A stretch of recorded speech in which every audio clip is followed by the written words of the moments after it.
Hello viewers, मैं दीपा श्रीवास्तव आपका अपने चैनल इतिहास की बातें पर स्वागत करती हूँ। कैसे हैं आप सब लोग? उम्मीद करती हूँ कि अच्छे होंगे, स्वस्थ होंगे, मस्त होंगे और एग्ज़ाम की प्रिपरेशन में जुटे होंगे। अगर आप इस चैनल पर नए हैं और किसी ऐसे एग्ज़ाम की प्रिपरेशन कर रहे हैं जिसमें हिस्ट्री और MPGK पूछा जाता है तो मेरे चैनल को सब्सक्राइब कर लीजिए। इसमें आपको काफ़ी सारे ऑब्जेक्टिव क्वेश्चंस लगाने के लिए मिलेंगे और साथ ही बेल आइकन पर क्लिक करके ऑल नोटिफिकेशन भी ऑन कर दीजिए। और जो भी आपके साथ के फ्रेंड्स वगैरह हों जो एग्ज़ाम की प्रिपरेशन कर रहे हैं उनको भी ये चैनल शेयर कर दीजिए। उसके बाद हम आज के क्वेश्चन आंसर सेशन की शुरुआत करेंगे। आज के क्वेश्चन आंसर सेशन की शुरुआत करने से पहले आप सभी लोगों से एक बात और कहना चाहूँगी कि आप जिस भी पुस्तक से MPGK की तैयारी कर रहे हैं आप उसको कमेंट सेक्शन में लिखकर मुझे बता दीजिए। हो सकता है कि मार्केट में काफ़ी अच्छी पुस्तक हो जिनके बारे में मुझे नॉलेज ना हो, तो उससे मुझे भी अच्छी पुस्तक के बारे में जानकारी हो जाएगी। और ये जो तैयारी का सफ़र है इसमें हम सभी सहयात्री हैं, तो इसमें हम एक दूसरे से सीखेंगे भी और एक दूसरे को सिखाएंगे भी। तो कभी भी ज्ञान जो है वो आपस में बांटने से बढ़ता ही है, ना कि कम होता है। कुछ लोगों की आदत होती है कि छुप कर तैयारी करने की, जो भी हमारे सोर्सेज हैं वो डिस्क्लोज़ ना करें दूसरों के साथ, तो हमारा सिलेक्शन के चांसेस बढ़ जाएंगे। इस तरीके की सोच रखते हैं कुछ लोग, तो उस सोच से कोई फ़ायदा नहीं होता है, क्योंकि जब तक हम शेयर नहीं करेंगे सामने वाला भी हमसे शेयर नहीं करेगा। तो आप लोगों से उम्मीद करती हूँ कि आप कमेंट सेक्शन में ज़रूर बताएंगे कि आप किस बुक से MPGK की प्रिपरेशन कर रहे हैं। तो चलिए आज के क्वेश्चन आंसर सेशन की शुरुआत करते हैं। आज का हमारा टॉपिक है मध्य प्रदेश के प्रमुख साहित्यकार एवं उनकी रचनाएं। इसमें पहला प्रश्न है, आषाढ़ का एक दिन किस साहित्यकार के जीवन पर आधारित नाटक है? Option A Bhartrihari, option B Bhavabhuti, option C Kalidas, option D Keshavdas. इसका सही जवाब है ऑप्शन सी कालिदास।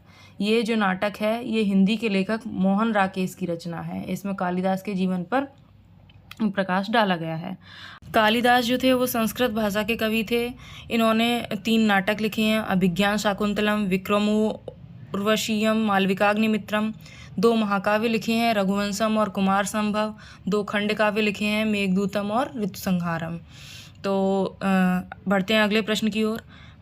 प्रश्न क्रमांक 2, केशवदास किस काल के कवि हैं? ऑप्शन ए प्राचीन काल, ऑप्शन बी मध्यकाल, ऑप्शन सी आधुनिक काल, ऑप्शन डी इनमें से कोई नहीं। इसका सही जवाब है ऑप्शन बी मध्यकाल।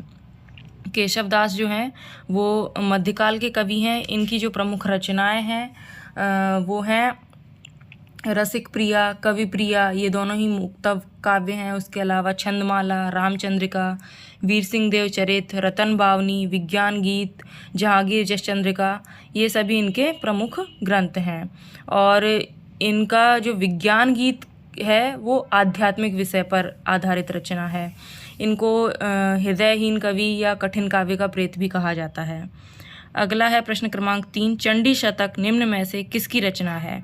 Option A Kalidas, option B Bhartrihari, option C Banabhatta, option D Bhavabhuti. इसका सही जवाब है ऑप्शन सी बाणभट्ट।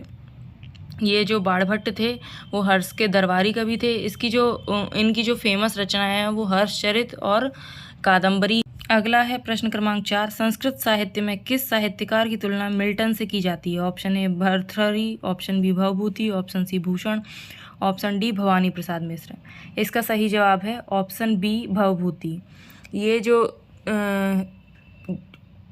संस्कृत के पहले दुखांत नाटक के रचनाकार थे और इनकी जो प्रमुख रचनाएं हैं वो हैं महावीर चरित्र, उत्तर रामचरित्र और मालती माँ। ये जो भवभूति थे ये कन्नौज नरेश यशोवर्मन के दरबार में रहते थे और इनका जो सबसे प्रसिद्ध ग्रंथ है वो मालती माधव नामक एक नाटक है, जिसमें उज्जैन के दरबार के मंत्री की कन्या मालती से एक छात्र के प्रेम कथा का वर्णन किया गया है। अगला है प्रश्न क्रमांक 5, संस्कृत का प्रथम दुखांत नाटक किसे माना जाता है? Option A Mahavir Charitra, option B Uttar Ramcharitra, option C Vikramorvashiyam, option D Malati Madhav. तो जैसा कि मैंने अभी बताया, जो संस्कृत का पहला दुखांत नाटक है उसके रचनाकार भवभूति थे। तो उनकी जो 2 रचनाएं हैं महावीर चरित्र और उत्तर रामचरित्र, ये दोनों ऑप्शन में है, लेकिन इसमें जो सही जवाब है वो है ऑप्शन बी उत्तर रामचरित्र। ये संस्कृत का प्रथम दुखांत नाटक था। अगला है प्रश्न क्रमांक 6, निम्न में से किसे हृदयहीन कवि भी कहा जाता है? Option A Keshavdas, option B Bhushan, option C Padmakar, option D Isuri. इसका सही जवाब है ऑप्शन ए केशवदास। अगला है प्रश्न क्रमांक 7, निम्न में से किस साहित्यकार का जन्म होशंगाबाद में नहीं हुआ? Option A Makhanlal Chaturvedi, option B Gajanan Madhav Muktibodh, option C Bhavani Prasad Mishra, option D Harishankar Parsai. इसका सही जवाब है ऑप्शन बी गजानन माधव मुक्तिबोध। इनका जन्म श्योपुर में हुआ था। इसके अलावा माखनलाल चतुर्वेदी, भवानी प्रसाद मिश्र और हरिशंकर परसाई, इन तीनों का साहित्यकार का जन्म होशंगाबाद में हुआ है। अगला प्रश्न क्रमांक 8, तिलिस्म क्या है? ऑप्शन ए काव्य संग्रह, ऑप्शन बी कहानी संग्रह, ऑप्शन सी पत्र संग्रह, ऑप्शन डी नाटक संग्रह। इसका सही जवाब है ऑप्शन बी कहानी संग्रह। और ये जो संग्रह है वो साहित्यकार शरद जोशी जी का है।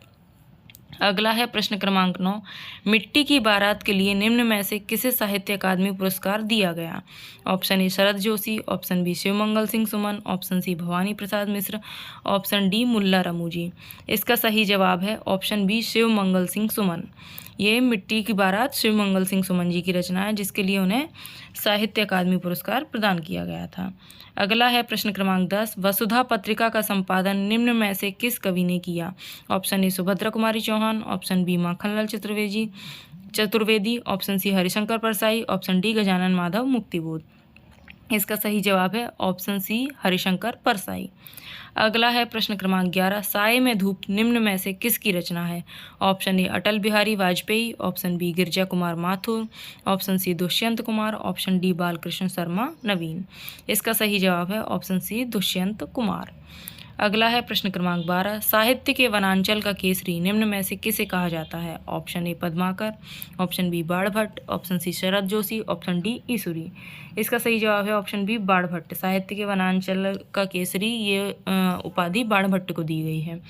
अगला है प्रश्न क्रमांक 13, निम्न में से भवानी प्रसाद मिश्र जी की रचना कौन सी है? ऑप्शन ए बुनी हुई रस्सी, ऑप्शन बी प्रलय सृजन, ऑप्शन सी गंगा लहरी, ऑप्शन डी योगचरण। इसका जो सही जवाब है वो है ऑप्शन ए। बुनी हुई रस्सी के लिए भवानी प्रसाद जी को साहित्य अकादमी पुरस्कार भी दिया गया था। जो प्रलय सृजन है वो रचना है शिवमंगल सिंह सुमन की, गंगा लहरी पद्माकर जी की है और युगचरण माखनलाल चतुर्वेदी जी की है। अगला है प्रश्न क्रमांक 14, निम्न में से कौन सी रचना गजानन माधव मुक्तिबोध जी की नहीं है? ऑप्शन ए ब्रह्म राक्षस, ऑप्शन बी काठ का सपना, ऑप्शन सी कामायनी एक पुनर्विचार, ऑप्शन डी पगडंडियों का जमाना। इसका सही जवाब है ऑप्शन डी पगडंडियों का जमाना। ये है हरिशंकर परसाई जी की रचना। और जो ब्रह्म राक्षस हैं, काठ का सपना, कामायनी एक पुनर्विचार, ये सभी गजानन माधव मुक्तिबोध जी की रचना है। अधिकतर लोगों को कन्फ्यूजन होगा कि कामायनी तो जयशंकर प्रसाद की, तो जो मूलतः कामायनी है वो जयशंकर प्रसाद जी की है, लेकिन ये उस पर एक टीका टिप्पणी समझ सकते हैं या उसको एनालाइज किया गया है। तो कामायनी एक पुनर्विचार है, वो गजानन माधव मुक्तिबोध जी की है। अगला है प्रश्न क्रमांक 15, समय के पाँव क्या है? ऑप्शन ए निबंध, ऑप्शन बी कहानी, ऑप्शन सी संस्मरण, ऑप्शन डी कविता। इसका सही जवाब है ऑप्शन सी संस्मरण। और ये माखनलाल चतुर्वेदी जी की रचना है समय के पाँव। आपको मेरे प्रश्न कैसे लग रहे हैं? अगर अच्छे लग रहे हो तो वीडियो को लाइक करें, शेयर करें, सब्सक्राइब करें और मुझे कमेंट करके बताएं, ताकि मुझे मोटिवेशन मिले। और स्वस्थ रहें, मस्त रहें, व्यस्त रहें, तैयारी में जुटे रहें। मिलते हैं अगले वीडियो में, तब तक अपना ध्यान रखें।